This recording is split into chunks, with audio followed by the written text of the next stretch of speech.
जय सिया राम, जय सिया राम। विदेशों में हमारे भारतीय संस्कृति पाश्चात्य प्रभाव से आज बहुत प्रभाव हुआ है। हमारे भारत के अंदर 6 प्रकार की ऋतु, 12 प्रकार की वायु हमारे आबुमंडल में जो हमें भोजन पानी खान पान आदि खाना चाहिए, उनमें और विदेशियों में जो उनके यूरोपीय देशों में और अनेक देशों में उनकी आबू हमारे भारत में 6 प्रकार की ऋतु है, दूसरे देशों में 6 प्रकार की ऋतु नहीं है। हमारे 12 प्रकार की वायु दूसरे देशों में नहीं है। कहीं सर्दी है तो भयंकर सर्दी, कहीं गर्मी है तो भयंकर गर्मी, बदलाव नहीं है कई देशों में। और बदलाव होते हैं तो कुछ ही महीने होते हैं। बाकी जो सर्दी के यूरोपीय देश है उनमें सर्दी अधिक पड़ती है, गर्मी सूर्य कम दिखता है। इसलिए वो सर्दी के अंदर से वो जो खान पान खाते हैं वो अपने हिसाब से खाते हैं और हम उनके देखा देखी में लग गए। और हमारे भोजन के लिए अनेक तरह के चिकनक पिकनक आदि हमारे करने की इतनी ज़रूरत नहीं, क्योंकि हमारे भारत के अंदर अनेक तरह के फल फ्रूट, अनेक तरह की खाने पीने के बहुत ऐसी वस्तुएं हैं जो कई देशों में नहीं है। इसलिए हमारे उनके देखा देखी में जैसे कई कहते हैं अरे अंडे से विटामिन होती है, अरे अंडे से आप दाल बना करके मूंग की दाल, मसूर की दाल और अनेक तरह की कुल्थी आदि की दाल, उड़द की दाल, क्या चिकनाई नहीं होती, उसमें क्या विटामिन कम है। जो मुर्गे को अंडे मनुष्य खाता है और वो मुर्गा क्या खाता है। मुर्गा मनुष्य ने जो टीबी या बीमारी, अनेक तरह की बीमारी है, वो खंगार थूकता है और मुर्गा उसको झप दर से पेट में निकल जाता है। और उनके अंडे से हम स्वस्थ कैसे रह सकते हैं, जिसका खान पान भी सही नहीं, उनके अंडे से या उनके मांस से हम कैसे स्वस्थ रह सकते हैं, ये एक बड़ी भूल है। हमारे ऋषि मुनियों ने जो सात्विक भोजन, वैष्णु भोजन, शाकाहारी भोजन, मांसाहारी भोजन का त्याग इसलिए किया कि जो मृतक कोई भी जीव जंतु कोई भी है, कई घंटों के अंदर इतनी दुर्गंध आती है वो उसके समीप जा नहीं सकते। और उन मिट्टी को हम अंदर डालते हैं तो हमारे में क्या दुर्गंध कम आती है। जो मांस खाने वाला है वो अंदर डालता है तो उसमें क्या दुर्गंध कम होती है। दुर्गंध वैसी होती है जैसे हम बाहर मृतक जीव जंतु को दुर्गंध होती है, उतनी दुर्गंध होती है। उनको हम खाते हैं, कहते हैं अरे विटामिन की पूर्ति। क्या विटामिन की पूर्ति? कहने का अर्थ है हमारी भारतीय संस्कृति में खान पान का, पुराने बुजुर्ग खान पान का बड़ा विशेष ध्यान रखते थे। खान पान सादा जीवन था और दूध, दही, घी आदि गायों का प्रचलन था। हजारों हजारों गाय अकबर बादशाह की ऐसी सुनने में आती है, जो आज अकबर बादशाह के हजारों गायां थी। उस समय बैलों पर माल, जो ट्रांसफर माल इधर से उधर जाता था, उनके पिट्ठों पर लद के 20-30, 50, 20 किले, 30 किले उनकी जो औकात होती थी नादिए की, उतने औकात से पूरी ट्रांसपोर्ट एक माल इधर उधर से सप्लाई होता था। कन्याकुमारी से लेकर के जम्मू तवी से भी आगे, जैसे पाकिस्तान का हिस्सा हिंदुस्तान में, भारत में था, और नेपाल आदि कई देश थे। परंतु कहने का अर्थ है उससे आज से हजारों वर्ष पहले कोई भी वान नाम की वस्तु देश विदेश में भी नहीं थी। विदेश में तो वान की वस्तु तो हजारों वर्ष के आसपास में आई है, कई हजार वर्ष पहले नहीं थे। और उस समय सारा जीवन था। कई वर्ष को छोड़ो, आज से 60, 70, 80 वर्ष पहले जो आज खान पान है उनमें और कितना अंतर है। आज से 17 साल पहले कोई घर के अंदर, गांव के अंदर एक दो कोई मनुष्य ऐसा बीमार होता था कि अमुक आदमी बीमार है। और अगर जी कोई बड़े शहर में या उस रोगी को ले जाते तो बड़ा अचंभा होता था, उसको मिलने के लिए अनेक आते थे, अरे बीमार है एक आदमी हमारे गांव में। और आज एक घर में एक आदमी स्वस्थ नहीं, कुछ न कुछ लेता है, कई ज़्यादा गंभीर बीमारी में है परंतु कुछ न कुछ वो लेते हैं, उसके मेडिकल उनके घर में ही है।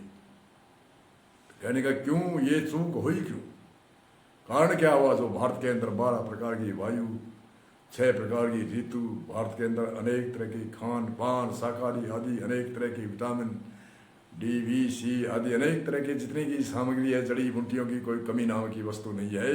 फिर ये से होया क्या? क्योंकि हम जो ऋषि मुनियों ने जो अन्न पढ़ाया था उस अन्न को छोड़ दिया, ऋषि मुनियों ने जो दिनचर्या थी वह छोड़ दी, और हम जो स्वस्थ रहने के लिए जो हमें पुराने बुजुर्ग करते थे उनको हम ऐश आराम से एसी कूलर आदि अनेक तरह की फ्रिज वगैरह ऐसी अनेक तरह की आगे से आगे हम बढ़ते गए, जो जो बीमारियां में, हर घर में बीमारी। इसलिए पहला सुख निरोगी काया इसलिए है कि हम अगर जो हमारी भावी पीढ़ी, आने वाली पीढ़ी, वर्तमान पीढ़ी, आगे भावी पीढ़ी अगर जो ऐसे ही ये बीमारी चलती रही तो उनसे उत्पन्न बीमार से उत्पन्न हुआ आगे बीमार। डॉक्टर कहते हैं आपके पिता दादा के हार्ट था, आपके भी हार्ट हो सकता है। इसलिए हम जब तक स्वास्थ्य जीवन आज वर्तमान में नहीं जिएंगे तो भावी पीढ़ी आने वाले का क्या हाल होगा, क्या कद होगा, क्या बॉडी होगी, क्या उसका रहन सहन होगा, और क्या वह डिमांड खड़ी करके जो आज जो जितने पैसे खाने पीने में भोजन आदि में सामग्री में नहीं लगते उससे कई गुना हमारे दवाई पानी में रुपए पैसे लगते हैं 12 महीने में। कोई भी करके हिसाब में जोड़ो, जितने हमारे भोजन पानी में लगता है उससे बराबर के या उससे कईयों के अधिक, कईयों के थोड़ा बहुत कम, इतने पैसे हमारे लगते हैं। इसलिए पहला सुख निरोगी काया। तो भारतीय संस्कृति में खान पान का ध्यान, भारतीय संस्कृति में बोलचाल की भाषा का भी ध्यान रखना। हमारे भारत के अंदर जो भारतीय संस्कृति में 200 वर्ष तक अंग्रेजों ने शासन किया और 200 वर्ष तक शासन किया था, परंतु अपने हमारे बुजुर्गों ने न तो अपना खान पान को छोड़ा और न पहनाव को छोड़ा, न भारतीय संस्कृति को छोड़ा, सादा जीवन, सादा खाना, पहनाव अच्छा। और आज 70 साल हो गए आज़ादी आए को और 70% भारतीय संस्कृति में विदेशी पाश्चात्य प्रभाव 70% आ गया। अनेक देश का कटिंग में, दाढ़ी में, खान पान में, रहन सहन में, पहनाव में, और या वो तो बर्फ जिसके बर्फ पड़ती है वो तो टाइट जींस पहनते हैं, कुछ भी पहनते हैं, जराब पहनते हैं। और हम जेठ के महीने में प्रकृति कहती है अरे दुर्गंध आएगी, ये क्यों जराब पहनते हैं, और हम पहनते हैं। जेठ के महीने में इतनी गर्मी होती है कि हम जींस पहनते हैं, क्यों पहनते हैं? अभी लीव्स कपड़ा, अच्छा कपड़ा, बहुत ही आजकल के तरह तरह के वेशभूषा रखो, कितने भी महंगे महंगे वस्त्र ले आओ। हमारे तो आज बहुत भारत के अंदर डिमांड है कि वस्त्र कैसे भी पहन सकते हैं, पहनो, जवान हो, कमाओ, पहनो, कोई बात नहीं, कितने भी पहनो, परंतु जीन्स है। और एक और जैसे वो टाइट, एक इतनी पजामी टाइट होती है, छोटे बच्चे होते हैं 5-7 साल के, स्कूल माता पिता घालते हैं, उनको स्नान घर में वह नहीं पहना सकती, वह बेड पर ले गई खींच के उसको पहना करके उसको स्कूल घालते हैं। अरे क्या उसकी इतनी टाइट वस्त्र से क्या बीमारियां नहीं होती, चमड़ी की बीमारी होती है अनेक तरह की। और फिर टाई लगाती है, वो टाई बच्चा होता है उनको मालूम नहीं कैसे ढीली करनी है, उनकी गर्दन की नसें ही दबा देती है, इसलिए ये शौकीन है। पुराने यूरोपीय देशों में उनके मुंह के अंदर लार और नाक के अंदर पानी गिरता था, वह उसने वहाँ एक लीरी बनाई थी, उसका फैशन बना दिया, और हम उसको पकड़ गए और इसका फैशन बना के हम खुश हो रहे हैं। और हमारे जो कोई भारतीय संस्कृति में जो गुलदस्ता रखते थे, गल में डालते थे, उनकी तो चिब है, और जो टाई डालते हैं उनकी कोई चिब नहीं। वह बड़ी हमारा लड़का है, हमारा पोता है, हमारा पुत्र है, ये हमारी पोती है, ये टाई है, अमुक है, ये है, वो है, उसमें कुछ। और जो कोई अंगूठा रखता है उसके लिए रिएक्शन, क्यों? कहीं दासी आती है तो अंगूठे को आगे लगा सकते हैं, छींक आती है तो आगे लगा सकते हैं, तो एक अंदर से जो वायरस कीटाणु है वो फैलते नहीं। इसकी रिएक्शन और टाई की रिएक्शन नहीं। टाई तो क्या अच्छी लगती है, अरे अच्छी आँख हो, हमने मान लिया, ये मानने से अच्छा लगता है, बिना मानने से अच्छा नहीं लगता। पहले पहले कई अनोखी, ये तालिबान, ये ऊँट कटिंग, ये मुर्गा कटिंग पहले पहले चाली थी। अब लड़के आपस में देखे कहते रहे इसके अच्छे लगते हैं। अच्छे तो पहले तो नहीं लगती थी, भावना होगी, ऐसे दृष्टि होगी कि हमारे अच्छे लगते हैं। जैसे कोई तोता बोलता है, कोई साफ नहीं बोलता है बच्चा, तो अपना बच्चा तो आपको अच्छा लगता है, परंतु दूसरा का कितना भी मधुर और सुंदर वाणी बोलता है तो उनका अच्छा नहीं लगता, क्योंकि अपने अपनायत कर ली इसलिए है। और परमात्मा की सारी मूर्तियां तो परमात्मा की है, सब में व्यापक परमात्मा है, सब परमात्मा की संतान है। और मेरा और तेरा क्या है, ठीक है, दायरा सीमा हमारे ऋषि मुनियों ने एक मर्यादा बांधी है, उससे हमारे पालन पोषण करते हैं। हम एक परिवार का पालन करते हैं, फिर समाज का पालन होता है, फिर राष्ट्र का पालन होता है, देश का समाज का ऐसे ऐसे पालन होता है। ये मर्यादा है, और मर्यादा को लांघने से हमारे झगड़े होते हैं, लड़ाई होती है। इसलिए मर्यादा हमारे ऋषि मुनियों की देन है। उन्होंने मर्यादा बांधी, शासन आदि, और मर्यादा नहीं होते तो हम लड़ झगड़ के आपस में विकास तो कहीं रहा, लड़ झगड़ के हम मर सकते हैं।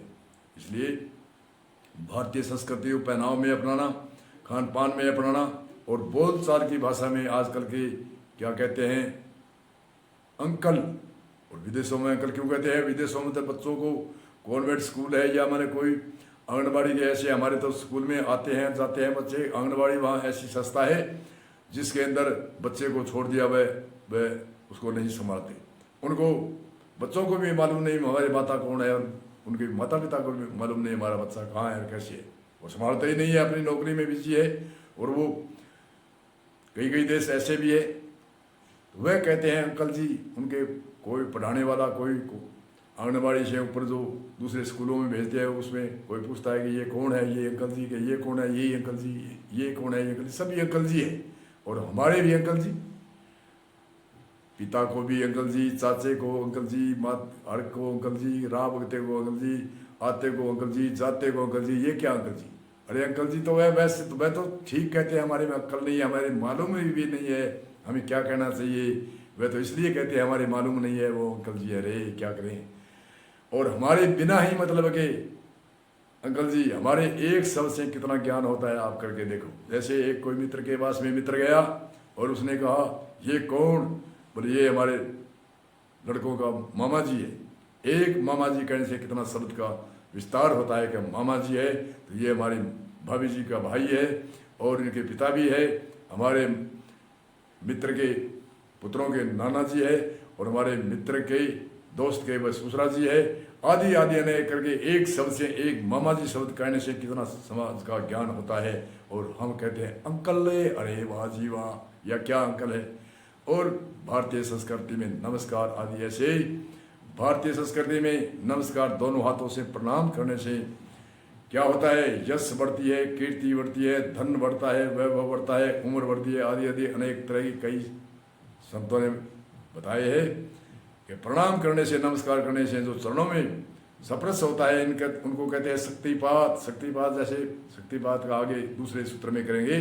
शक्ति मतलब सप्रस करने से क्या होता है कि कोई बड़ों को चरणों को सप्रस करता है तो उनकी ऊर्जा है वो पैरों में आ जाती है, और उसका आशीर्वाद का हाथ मिलता है तो उसके कहते हैं ऊर्जा बढ़ती है, उसकी यश बढ़ती है, कीर्ति बढ़ती है, धन बढ़ती है, वैभव बढ़ता है, आदि आदि अनेक तरह के लाभ होते हैं। और हमारे आज क्या है, जब अंग्रेज भाग रहे थे, अंग्रेजों को मार रहे थे, भगदड़ मच रही थी भारत के अंदर, इधर भी मारो उधर भी मारो, तो वो जा रहे थे। वह उसका एक जैसे दुश्मन होता है, सामने जब हथियार गिर देता है उसको कोई मारता नहीं है, इसलिए उनका हथियार गिरने का एक तरीका था टा टा टा टा टा टा टा, मारो मत रे मारो मत, टा टा टा टा टा टा। और हमारे आज बच्चों को कहते हैं टा टा टा टा। अरे कई बूढ़े बुजुर्ग कहते हैं, बच्चे को राम राम सिखाते हैं तो कोई आता है, अरे दादाजी क्या करते हो आप, टाटा टाटा कहो, राम राम क्यों सिखाते हो, नमस्कार क्यों सिखाते हो, प्रणाम क्यों सिखाते हो, टा टा टा टा टा टा ऐसे करो। अरे क्या है टाटा टाटा? किसने कहा था टाटा टाटा? कौन से शब्दकोश में, कौन से डिक्शनरी में ये शब्द है जो टाटा टाटा कहते हैं? ऐसे हमारे भारतीय संस्कृति में अनेक तरह के दोष है, खाने पीने में दोष, रहन सहन में दोष, पाश्चात्य प्रभाव के दोष। वह तो अपने हिसाब से करते हैं, उनकी देखा देखी में कोई ऊँट कटिंग है, किसके मुर्गा कटिंग है, किसके तालिबानी कटिंग है, कोई कैसी भी कटिंग है, ऐसी कटिंग रखते हैं, ऐसा ही पहनाव पहनते हैं। जो इतना टाइट, आजकल हजारों हजारों वस्त्र है, अनेक तरह के रंग बिरंगे वस्त्र है, परंतु पहनते हैं काले वस्त्र। काले वस्त्र से क्या होता है? काला वस्त्र देश निकाले के लिए पुराने समय में देते थे उसको काले वस्त्र। जो काला वस्त्र सरकार का या किसी का प्रदर्शन करना होता है तो काले वस्त्र, और काले वस्त्र जो फांसी में लटकाते थे उनको काले वस्त्र पहनाते थे। और आज जो हमारे भारतीय संस्कृति में काले वस्त्र पहनते हैं, हजारों तरह के रंग बिरंगे वस्त्र है, परंतु पहनते काले है। क्यों काले? काले से क्या वास्तु दोष भी है, वास्तु दोष भी है, स्वास्थ्य दोष भी है। आयुर्वेदिक में भी दोष मानते हैं। आयुर्वेद में दोष कैसे मानते हैं? मैं एक सूत्र बताता हूँ। जैसे हमारे सूर्य की प्रकाश जो हमारे शरीर के ऊपर पड़ती है, किरणें पड़ती है अंदर, वह काले वस्त्र से अंदर नहीं जाती। जैसे हमारे काली चश्मा देते हैं डॉक्टर, आँख की कोई भी दवाई डालते हैं या आँख करते हैं, उनको काली चश्मा क्यों देते हैं? कि आपके प्रकाश, सूर्य का प्रकाश अंदर न आए, ये परहेज है। इसी तरह से सारे शरीर के काले वस्त्र से अंदर सूर्य का प्रकाश नहीं आता। इसलिए जैसे सूर्य के प्रकाश नहीं मिलता है तो वह पौधा कैसे बढ़ सकता है, उग सकता है? पहली बात तो उग भी नहीं सकता। आप अदरवाइज करके देखो, जहाँ सूर्य का प्रकाश न हो, अंदर मकान में पूरी ठंड हो, उसे उगा कर देखो और उसको बढ़ा कर देखो। जब हमारे सूर्य का प्रकाश हमारे शरीर में लगता है तो कई विटामिन आदि अनेक तरह की ऊर्जा उत्पन्न होती है, अनेक तरह की विटामिन और ऊर्जा अनेक पैदा होती है, सक्षम होती है, और हम उसके वस्त्र पहनकर उसको रोकते हैं। अच्छे माड़े की कोई बात नहीं, आँख तो कह दिया कि ये काला अच्छा लगता है, दूसरे कहते हैं, घर वाले कहते हैं काला अच्छा लगता है, मान लिया। ये अच्छा माड़ा तो हमारी आंखों ने मान लिया। वैसे कोई अच्छा कोई नहीं होता, बुरा कोई नहीं होता, परंतु हमारे मान लिया इसलिए वो अच्छा लगता है। तो ऐसे कई हमारे भारतीय संस्कृति के जो पहनाव है, जो निषेध पहनाव है, वास्तु से निषेध है, जो स्वास्थ्य के लिए निषेध है, उनको त्यागना चाहिए। और भारतीय संस्कृति में जो पुराने बुजुर्ग जो 200 साल अंग्रेजों ने शासन किया, फिर भी अपनी भारतीय संस्कृति सभ्यता को नहीं बुलाया और हमारे बच्चों को शिक्षा दीक्षा अगर जे नहीं दी तो ये वर्तमान पीढ़ी भी हनन होगी, ये भी वंचित रहेगी। और वर्तमान पीढ़ी वंचित रहेगी तो आगे भावी पीढ़ी आने वाली में वो क्या डिमांड खड़ी करेगी, कैसे होगी, कैसे निरोग रहेगी, कैसे उसकी भारतीय संस्कृति और सभ्यता का उसके उत्थान होगा। इसलिए इसी सूत्र में, अगले सूत्रों में और भी चर्चा करेंगे, इसलिए इसी सूत्र में हम विराम देते हैं। आगे हमें सूत्र चलते हैं। बोलो जय श्री